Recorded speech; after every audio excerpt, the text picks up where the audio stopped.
பேதுரு யாக்கோப்பு பேசுகிற தைரியத்தை பார்த்து இவர்கள் படிப்பறியாதவர்கள், பேதைமை உள்ளவர்கள், ஆனா இயேசுவோடு கூட இருந்தவர்கள் என்று அறிந்து கொண்டார்கள். அப்போ வந்து பாருங்க, சத்தியத்துல ஆவிக்குரிய காரியங்கள்ல நம்ம வளர்ந்து போகும்படியா கர்த்தர் வந்து போதித்து நம்மை நடத்துகிறார். அது நமக்கு வந்து ஒரு மற்றவர்களுக்கு போதிக்கிற அளவிற்கு, மற்றவர்களை கிறிஸ்துவுக்குள் உறுதிப்படுத்துகிற அளவிற்கு நமக்குள்ள பலனை உண்டாக்குகிறது. அடுத்து 5வது, சாட்சியுள்ள வாழ்க்கை ரொம்ப முக்கியம். இயேசுவை குறித்து சொல்லப்பட்டிருக்கிறது யோவான் 8:18, பிதாதாமே என்னை குறித்து சாட்சி கொடுக்கிறார். இயேசு தேவனுடைய நீதியை நிறைவேற்றும்படியா ஞானஸ்தானம் எடுக்க போறப்ப யோவான் சாணன் சொல்றாரு, இதோ உலகத்தின் பாவத்தை சுமந்து தீர்க்கிற தேவ ஆட்டுக்குட்டி, அவர் சாட்சி இடுகிறார். இப்ப தேவனே வந்து ஞானஸ்தானம் எடுக்கிறப்ப மறுரூப மலையில அவர் வந்து சாட்சியிட்டார், இவர் என்னுடைய நேசகுமாரன், இவரில் பிரியமா இருக்கிறேன் என்று.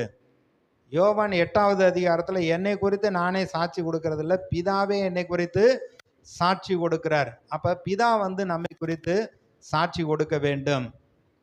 2வது, யோபுடைய வாழ்க்கையில கர்த்தரே சாட்சி கொடுக்கிறார். அவன் உத்தமனும் சன்மார்க்கனும், தேவனுக்கு பயந்து பொல்லாப்புக்கு விலகுறவனுமான மனுஷன், இவனை போல ஒருத்தரும் இல்ல.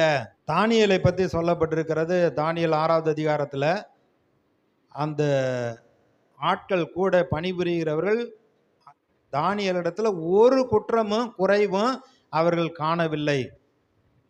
ஏன்னா அவன் வந்து வழக்கமா ஜெபம் பண்றவன், கர்த்தரை துதிக்கிறவன், கர்த்தரை ஆராதிக்கிறவன். எருசலேமுக்கு நேராக ஜன்னல் திறந்திருக்க கர்த்தரை ஆராதித்து கொண்டு இருக்கிறான்.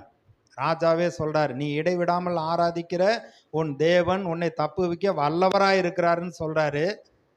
அதிகாலையில விசுவாசத்தோட சிங்க கெவியில போய் நின்று அந்த இடத்துல நின்றுக்கிட்டு, என் தாசனாகிய தானியேலே, நீ இடைவிடாமல் ஆராதிக்கிற உன் தேவன் உன்னை தப்புவிக்க வல்லவராய் இருந்தாரா? கர்த்தர் தம்முடைய தூதனை அனுப்பி சிங்கங்களுடைய வாய்களை கட்டி போட்டு விட்டார். கூட வேலை பார்த்த ஆட்களுக்கு தான் அவரை பிடிக்கல, அவனை குற்றம் சுமத்த பார்க்குறாங்க. இவங்களாம் ஒரு குற்றத்தை சுமத்தினாங்க. கடைசியில் அவங்க தான் குற்றவாளிகள் என்று தீர்க்கப்படுகிறார்கள்.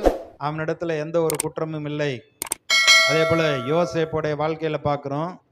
அந்த போத்திபார் யோசேப்பை பார்த்து கர்த்தர் இவனோடு கூட இருக்கிறார் என்றும், இவன் செய்கிற எல்லா காரியங்களையும் கர்த்தர் வாய்க்க பண்ணுகிறார், ஆசீர்வதிக்கிறார் என்று அறிந்து, அவன் சாப்பிட்ற சாப்பாட்டை தவிர எல்லாவற்றையும் யோசேப்புடைய கையில ஒப்பு கொடுத்தான். அவனுக்கு உள்ளேயும் வெளியேயும் எல்லாவற்றிலும் ஆசீர்வாதம் உண்டானது. யோசேப்பினிடத்தில் ஒரு